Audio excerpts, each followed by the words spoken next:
یه سلام موشکافانه پروپیمون دیگه خدمت رسیدم تا جدیدترین کش و قوس‌های نظام ولایت، اونم تو دوره پس از زهرخوری رو ببرم زیر ذره بین.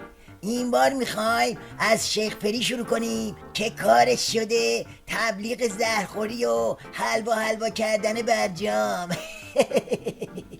وقتی ملتی رهبری با درایت و شجاع دارد، وقتی ملتی دولتی برآمده از آراء خود و صندوقهای رأی دارد، وقتی ملتی دیپلمات‌های کار کشته خلاق و شجاع و با شهامت دارد، میتواند و توانست در برابر 6 قدرت بزرگ دنیا پای میز مذاکره بنشیند. میبینید چه میزی میچینه؟ یه درایت و شجاعت میبنده به ریش علی گدا، بعدم شروع میکنه به قطار کردن جامای زهر.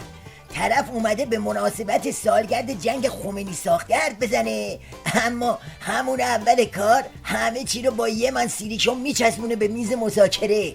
بعدم به ناگهان فیلش یاد نیویورکستون میکنه و میزنه به صحرای سازمان ملل.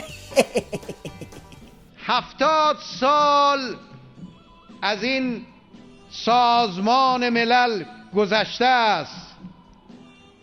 اولین قطعنامه های شورای امنیت سازمان ملل 70 سال پیش راجع به ایران بود. اون زمانی که در جنگ جهانی دوم بخشی از کشور ما در اشغال دیگران بود. اون قطعنامه های اولیه در دفاع از ملت ایران و لزوم خروج نیروهای بیگانه از ایران بود و این آخرین قطعنامه هم به معنای غلط بودن تحریم‌های ظالمانه بود و رفع تحریم‌ها بود.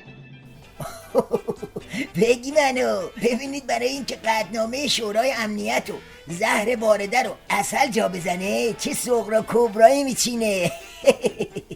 خب این از حرفای شیخ پری که همش تعریف و تمجید بود و تبلیغ جام زهر. حالا ببینیم بابا کوسه این شیخ حسن چی میگه.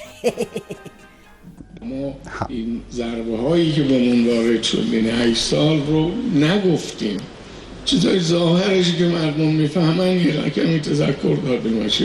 عمق قضیه از این حرفا خیلی بالاتره.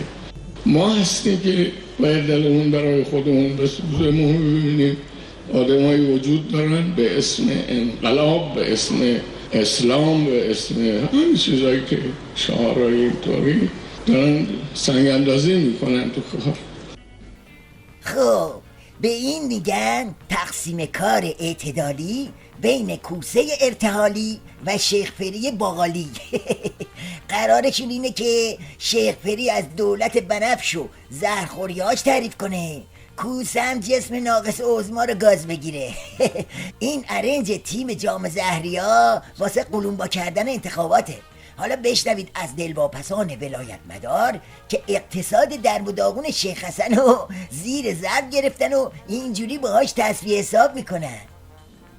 مسئولین امروز به دنبال تأمین منابع بودجه هستند و از این طریق سعی میکنن که با گران کردن یا افزایش قیمت‌ها یا قابل‌های انرژی به این بودجه دسترسی پیدا بکنن. خلاصه این که دو سر لحاف ملا رو گرفتن و هی میکشن. هر کدومشون دنبال اینن که لحاف رو بکشن رو باند خودشون، اما خبر ندارن که ته خط نه از خودشون اثری میمونه و نه از لحاف ملا.